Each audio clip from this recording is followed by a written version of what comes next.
ദൈവനാമം വാഴ്ത്തപ്പെടുമാറാകട്ടെ. കർത്താവിൻ്റെ കൃപയാൽ ഒരു പ്രാവശ്യം കൂടെ AIPMC നടത്തി വരുന്ന ദൈവദിന പ്രഭാഷണ പരമ്പരയിലൂടെ സന്ധിപ്പാൻ ദൈവം നമുക്ക് ഒരുക്കിയ നല്ല അവസരത്തിനായി ഞാൻ ദൈവത്തെ സ്തുതിക്കുന്നു, സ്തോത്രം ചെയ്യുന്നു. നിങ്ങൾക്ക് ഏവർക്കും കർത്താവായ യേശുക്രിസ്തുവിന്റെ നാമത്തിലുള്ള സ്നേഹവചനങ്ങളെ അറിയിക്കുകയാണ്.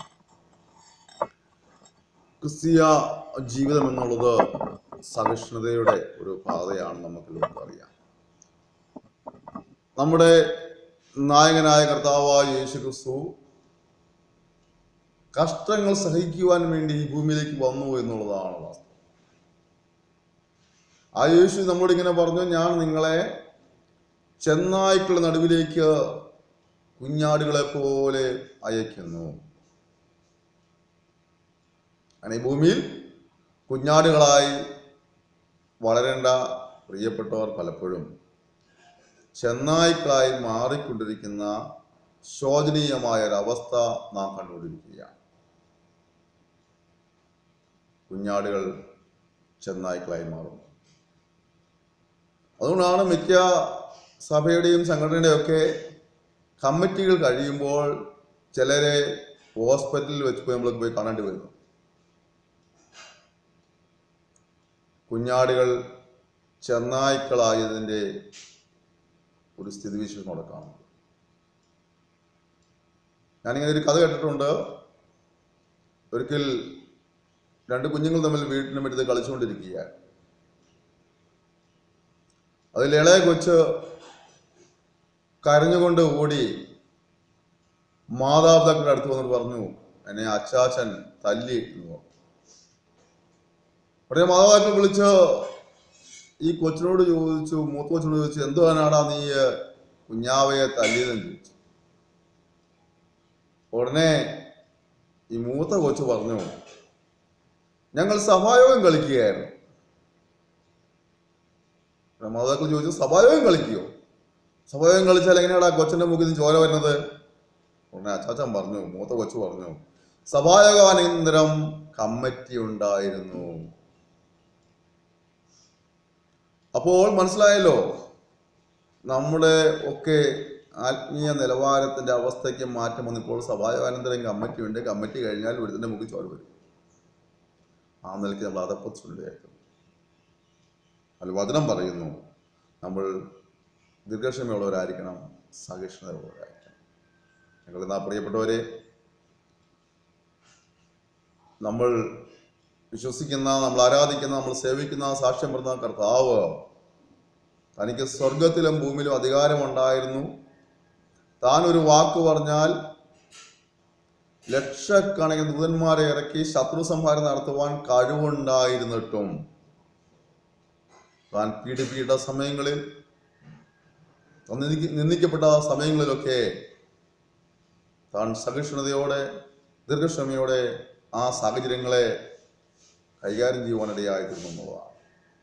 നാം ഇപ്പോൾ പലപ്പോഴും ആത്മീയത അഭിമാനിക്കുന്നവർ പോലും ആ നിലവാരങ്ങൾക്കൊക്കെ മാറ്റം വരുത്തി ദൈവങ്ങളിൽ നിന്ന് അന്യപ്പെട്ടു പോകുന്ന ദയനീയ ചിത്രം നിലകൊള്ളുമ്പോൾ ശാന്തമായി നമുക്ക് നമ്മുടെ ജീവിതത്തെ പരിശോധിക്കാം, കുറവുകളെ കണ്ടുപിടിക്കാം, ദീർഘക്ഷമയുള്ളവരായി സഹിഷ്ണുതയുള്ളവരായി നീങ്ങുവാൻ കർത്താവ് നമ്മെ സഹായിക്കട്ടെ. യാക്കോബിന്റെ ലേഖനം 5-ാം അധ്യായത്തിന്റെ 7 മുതൽ നമ്മൾ താഴോട്ട് വായിക്കുമ്പോൾ ഇങ്ങനെ കാണുന്നു, എന്നാൽ സഹോദരന്മാരെ, കർത്താവിന്റെ പ്രത്യക്ഷത വരെ ദീർഘക്ഷമയോട് ഇരിപ്പീൻ. കൃഷിക്കാരൻ ഭൂമിയുടെ വിലയേറിയ ഫലത്തിന് കാത്തുകൊണ്ട് മുൻമഴയും പിന്മഴയും അവന് കിട്ടുവോളം ദീർഘക്ഷമയോടെ ഇരിക്കുന്നുവല്ലോ. നിങ്ങളും ദീർഘക്ഷമയോടെ ഇരിപ്പീൻ, നമ്മുടെ ഹൃദയം സ്ഥിരമാക്കുവീൻ, കർത്താവിന്റെ പ്രത്യക്ഷത സമീപിച്ചിരിക്കുന്നു. സഹോദരന്മാരെ, വിധിക്കപ്പെടാതിരിക്കാൻ ഒരുവന്റെ നേരെ ഒരുവൻ ഞരങ്ങിപ്പോകരുത്. ഇതാ ന്യായാധിപതി വാതിക്കൽ നിൽക്കുന്നു. സഹോദരന്മാരെ, കർത്താവിന്റെ നാമത്തിൽ സംസാരിച്ച പ്രവാചകന്മാരെ കഷ്ടാനുഭവത്തിനും ദീർഘക്ഷമയ്ക്കും ദൃഷ്ടാന്തമായി വിചാരിച്ചുകൊള്ളുവീൻ. സഹിഷ്ണുത കാണിച്ചവരെ നാം ഭാഗ്യവാന്മാർ എന്ന് പുകഴ്ത്തുന്നു. യോബിന്റെ സഹിഷ്ണുത നിങ്ങൾ കേട്ടും കർത്താവ് വരുത്തിയ അവസാനം കണ്ടുവരിക്കുന്നു. കർത്താവ് മഹാകരുണയും മനസ്സലിവുമുള്ള കർത്താവിനെ സേവിക്കുന്ന നമ്മൾ ഈ തലമുറയിൽ അവൻ്റെ സ്ഥാനപതികളായി പകരക്കാരായി നിലകൊള്ളുന്നതുകൊണ്ട് നമ്മിലും മനസ്സിലും കരുണയൊക്കെ ഉണ്ടാകട്ടെ. പരസ്പരം സ്നേഹിക്കുവാൻ, ബഹുമാനിക്കാൻ നമുക്ക് കഴിയട്ടെ. ക്ഷമിക്കുവാൻ നമുക്ക് കഴിയട്ടെ. നഷ്ടങ്ങളിൽ നമുക്ക് സഹിഷ്ണുത അനുഭവിക്കാൻ കഴിയട്ടെ. ഇതൊക്കെയല്ലേ ദൈവികമായ അനുഭവങ്ങൾ. ആ അവസ്ഥകളല്ലേ ദൈവസ്ഥകളിൽ നിന്ന് മഞ്ഞപ്പെട്ടുകൊണ്ടിരിക്കുന്നത്. ഈ സന്ദേശം കേട്ടുകൊണ്ടിരിക്കുമ്പോൾ ദൈവത്തിൻ്റെ പരിശുദ്ധാത്മാവോ ഏതെങ്കിലും ക്രമക്കേടുകളോ ഓർമ്മിപ്പിക്കുന്നെങ്കിൽ അവയെ ഏറ്റുപറയുവാൻ, ഉപേക്ഷിക്കുവാൻ തീരുമാനമെടുക്കാം. യുവജനങ്ങളാൽ ദൈവം നമ്മെ ധാരാളമായി അനുഗ്രഹിക്കുമാറാകട്ടെ. വിശ്വസ്തയോടെ ദീർഘക്ഷമയോടെ സേവിക്കാം. ന്യായാധിപതി വാതിക്കൽ നിൽക്കുന്നു. ന്യായാധിപതി വാതിക്കൽ നിൽക്കുന്നു. കണക്ക് തീർക്കുവാൻ കണക്കിൻ്റെ പുസ്തകവുമായി വന്നിട്ടുണ്ട്. നമ്മെ സമർപ്പിക്കാം.